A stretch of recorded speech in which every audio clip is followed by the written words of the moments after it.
चालू हुआ ना? हाँ। रिकॉर्डिंग। ठीक है, सिंपल पास्ट की बात करते हैं। अब दिख रहा है मुझे? हाँ सर। चलिए, आपके हिसाब से सिंपल पास्ट। इंग्लिश में सबसे ज्यादा इम्पोर्टेंट है टेंस का सही जानकारी और उसका यूज, उपयोग। अगर आप टेंस का सही जानकारी, गुड इंफॉर्मेशन नहीं है, रटने वाला नहीं, तो आपको समझना है हाउ टू यूज। सर। किसी भी जब हम लैंग्वेज की बात करते हैं तो लैंग्वेज होता है हाउ टू यूज, है ना। उसको खुद के ऊपर ही डेवलप करें, सब कुछ समझ में आ जाए। तो सिंपल पास्ट की बात करते हैं। देखिए,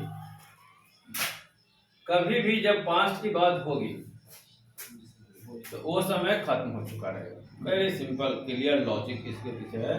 अगर हम पास्ट की बात करते हैं इसका मतलब समय फिनिश हो चुका है, समाप्त हो चुका है। मान के चलिए, जो जैसे मैं अपने ऊपर ही ले लेता हूँ, ठीक है। आज से 20 साल पहले जब हमारा उम्र 20-21 साल का रहा होगा, 1 मिनट के लिए, तो मैं सुबह उठता था, क्रिकेट खेलने जाता था, 1 मिनट के लिए, है कि नहीं, या फिर टहलने के लिए जाता था या किसी और काम के लिए जाता था। तो मेरा जो नेचुरल एक्टिविटी का मतलब जो एक स्वाभाविक क्रिया, हैबिचुअल क्रिया है ना, एक्टिविटी, ये सब बिगड़ टाइम में हो रहा था। अगर मैं कहूँ जो मैं मंदिर जाया करता था, एक समय था जब मैं मंदिर जाया करता था, जब मैं मंदिर जाता था इसका मतलब काम हो चुका था, ठीक है। इसका सिंपल ट्रांसलेशन बनाएंगे, I went to temple, I went, बीच में न बोले, आई वेंट टू टेम्पल, बीच में प्रश्न पूछे, ऐसे मत बोले।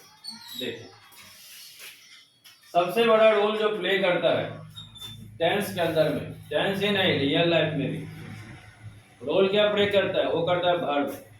इसके बारे में हमें समझना चाहिए, क्योंकि इंसान जब तक कुछ काम करेगा नहीं तब तक कुछ होने वाला है नहीं, ये नेचर का नियम। और जब भी हम काम शुरू करेंगे तो काम एक दिन खत्म होगा, कुछ दिन तक चलेगा। यही 2-3 कंडीशन है, और बताइए कोई कंडीशन है क्या? और कोई कंडीशन नहीं।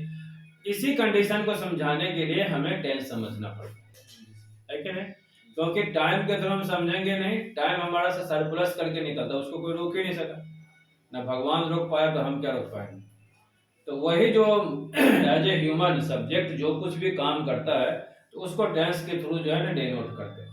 हम जो कुछ भी काम करते हैं 3-4 फॉर्मेट ही, और कोई फॉर्मेट नहीं है। एक हमारा नेचुरल जो एक्टिविटीज है किसी भी ह्यूमन का, वो है सिंपल प्रेजेंट है, सिंपल पास्ट है, सिंपल फ्यूचर है। कोई काम हम कर रहे हैं, प्रेजेंट कंटिन्यूअस है, पास्ट कंटिन्यूअस है, फ्यूचर कंटिन्यूअस है। एक ना एक दिन वो काम खत्म होगा। अगर मैं यहाँ से कहीं जाना शुरू करूंगा तो कहीं ना कहीं तो पहुंचूंगा जी सर, तो कहीं ना कहीं पहुंचूंगा तो काम मेरा परफेक्ट हो गया, खत्म हो गया। तो वही प्रेजेंट परफेक्ट है, पास्ट परफेक्ट है, फ्यूचर परफेक्ट है। और जीवन का सिर्फ ऐसा थोड़ी है जो शॉर्ट टाइम ऑफ ड्यूरेशन काम होता है कि नहीं।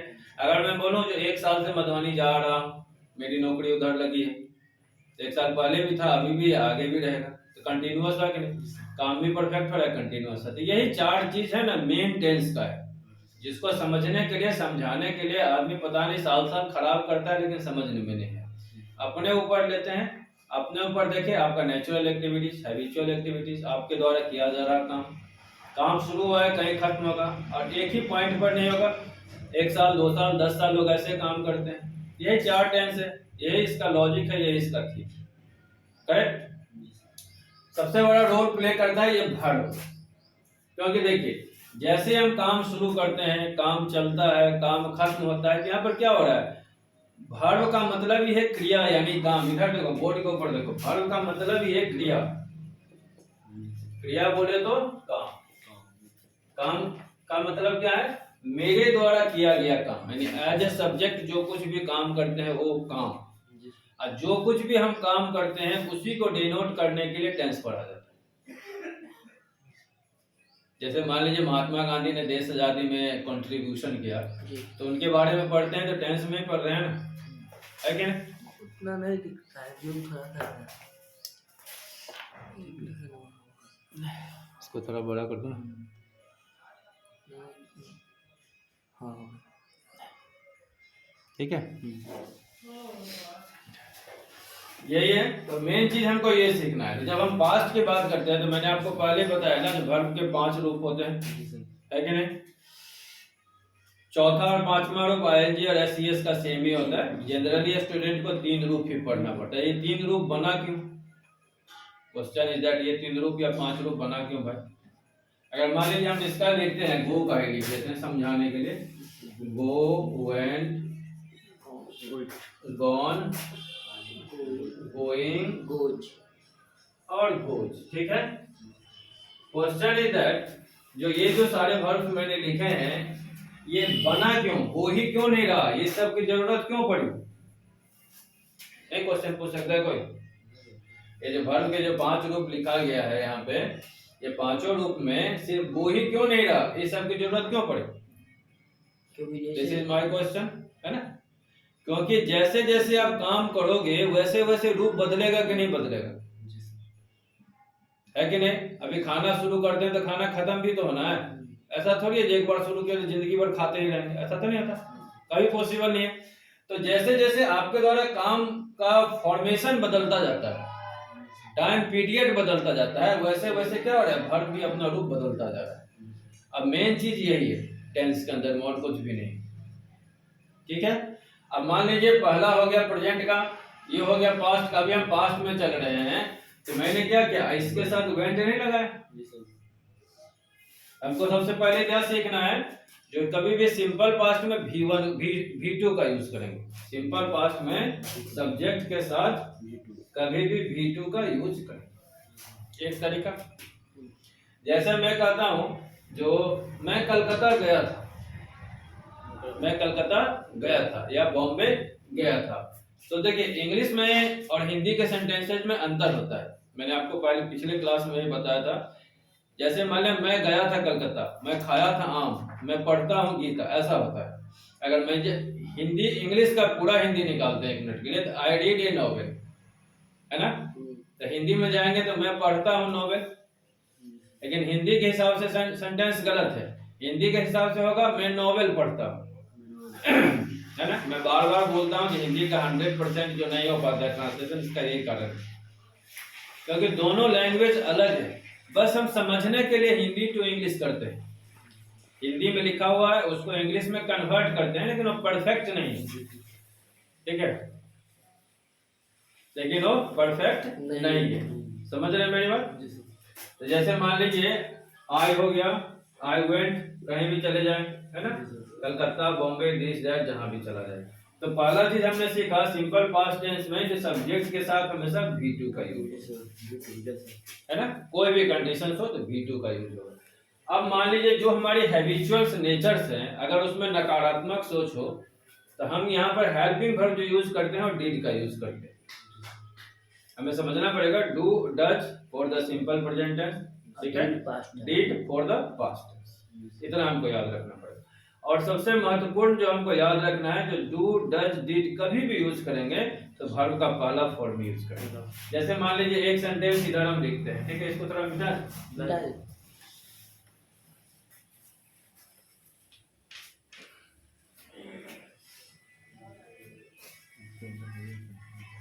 पैसा गजब का है, कामया का 22,000 मूल बोल रहा था, कैमरा गजब का है। हम बोले इसको वीडियो बनाने के लिए सब्सक्राइबर जैसे ही बढ़ जाएंगे ना, तो फिर क्या करेंगे, तो फिर ऑनलाइन ही कर देंगे ना। तो YouTube क्या करती है, जो आपका वीडियो जो है ना फिर अपलोड कर देती है क्लास खत्म होने के बाद, इससे लोग देख सकते, ठीक है। हमें एक चीज याद रखना है, जैसे मैं यहाँ पे लिखता हूँ आई वेंट, ठीक है, मैं गया था, ऐसा ही होगा।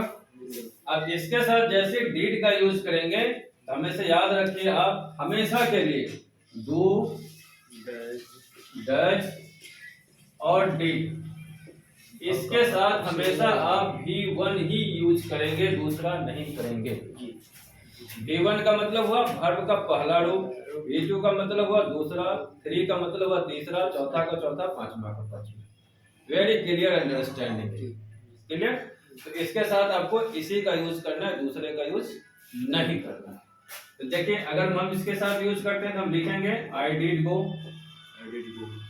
मैं गया था। हैबिचुअल वाले में डू डज डिड ये हेल्पिंग वर्ब भी है, लेकिन सिंपल में इसलिए यूज किया जाता है क्योंकि सिंपल में अगर निगेटिव कुछ करना हो और इंट्रोगेटिव कुछ करना हो तो आपके पास you have not second option, कोई ऑप्शन है नहीं। तो पहला चीज हमने सीखा डू डज डिड के साथ V1 लगाना है, क्लियर हो गया। अब इसी में नहीं जाता था तो आप नॉट लगा दीजिए, I do not go, simple सा लॉजिक है। अगर डिड को अगर नोट में मिला तो डिडंट कर देंगे। हाँ, डिड को नॉट में मिलाएंगे तो डिड नॉट हो जाएगा या डिडंट हो जाएगा, ये एपोस्ट्रोफी टी होता है, ये हो गया डिडंट। डू को लगाया तो डोंट हो गया, डज को लगाया तो डजंट हो गया, है कि नहीं। इज को लगाया तो इजंट हो गया, आर को लगाया तो आरंट हो गया, विल नॉट को लगाया तो वॉन्ट हो गया, शैल नॉट को लगाया तो ये हो गया, ठीक है। तो ये क्रमशः चलता रहता है। अगर मान लीजिए आपको प्रॉब्लम आ रही है, आप डिड नॉट भी बोले तो बढ़िया है, कोई दिक्कत नहीं। आई डू नॉट गो भी बोले तो वेरी सफिशिएंट है, कोई ऐसा नहीं जो डिड माने आई डोंट गो ही करना है, ऐसा कुछ भी नियम नहीं है। शॉर्ट करने के लिए लोग ऐसा करते हैं, ठीक है, तो जल्दी जल्दी काम हो सके। पहला चीज हमने ये देखा सिंपल पास्ट के बारे में। सिंपल पास्ट के बारे में दूसरी बात है, दुनिया का जितना भी डिस्कवरी हुआ है, डिस्कवरी का मतलब खोज, ये सारा का सारा सिंपल पास्ट में ही हुआ है, सिंपल पास्ट में ही लिखेंगे। जो भी खोज हुआ है, जैसे बड़े बड़े महापुरुषों का जन्म हुआ था, है ना, तो गांधी जी का जन्म हुआ था, क्योंकि गांधी जी अब है नहीं, है ना, तो उसको हम बनाएंगे Gandhi ji was born in 1869। यहाँ देखो मैं लिख रहा हूँ, गांधी जी का जन्म 1869 में हुआ था, तो Gandhi ji was born in 1869, हो गया। यहाँ पर देखिए मैंने वाज लगाया, बोर्ड लगाया और ये लगा, देखिए ये है सिंपल सेंटेंसेस। रीजन मैं बता रहा हूँ क्योंकि यहाँ कोई एक्टिविटी अब नहीं है, बात खत्म हो चुकी है ना। गांधी जी ने इसमें जन्म लिया था, ठीक है। अब मान लीजिए अब इसको हम कुछ करते हैं एक्शन के पॉइंट ऑफ व्यू में, एक्शन में, डीड में। जैसे लिखते हैं जो ग्रेविटेशन लॉ की खोज न्यूटन ने किया था, है ना, ग्रेविटेशन लॉ की खोज न्यूटन ने किया था। न्यूटन डिस्कवर्ड, ऐसे लिखेंगे, न्यूटन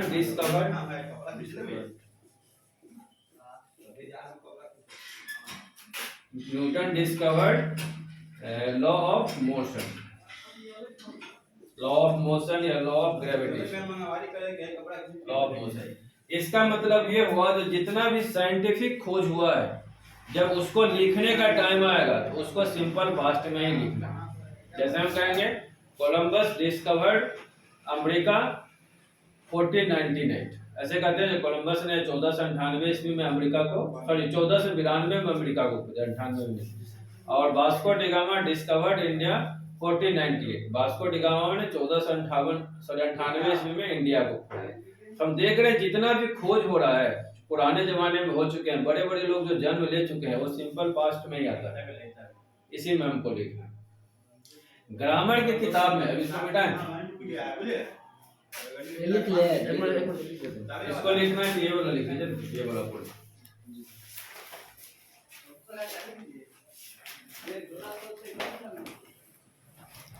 अब जैसे लिखने लिखने वाला टाइम है ना, तो इसी को वीडियो में से डिलीट मारना पड़ता है, जैसे वीडियो थोड़ा छोटा हो जाए। बिल्कुल वैसे इसमें नहीं दिख रहा है, लेकिन जब वीडियो देखोगे ना तो बिल्कुल स्पष्ट दिखता है।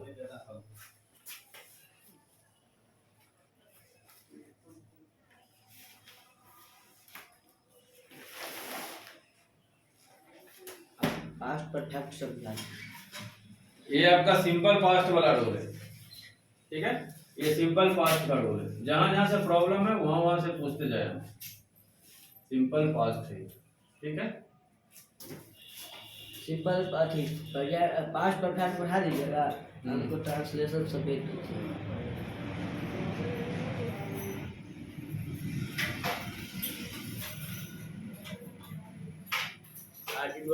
मैं जाता था, आई डिड नॉट गो, मैं नहीं जाता था, मैं नहीं जाता था।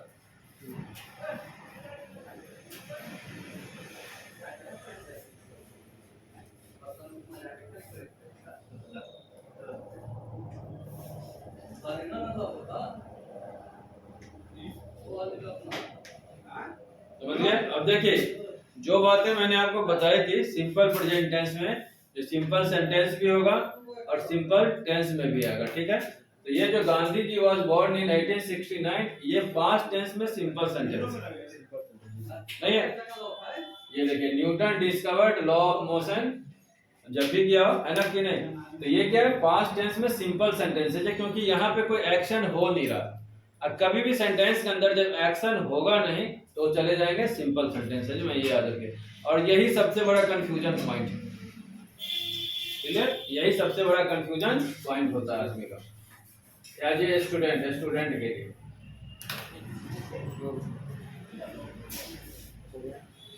ठीक है, तो यहाँ तक समझ में आ गया। अब बोलो आप पास्ट परफेक्ट कर सकते हैं, कंटिन्यूअस समझते हैं।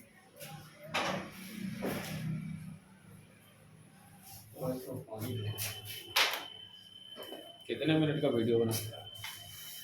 16। अब इसको बंद करो अभी।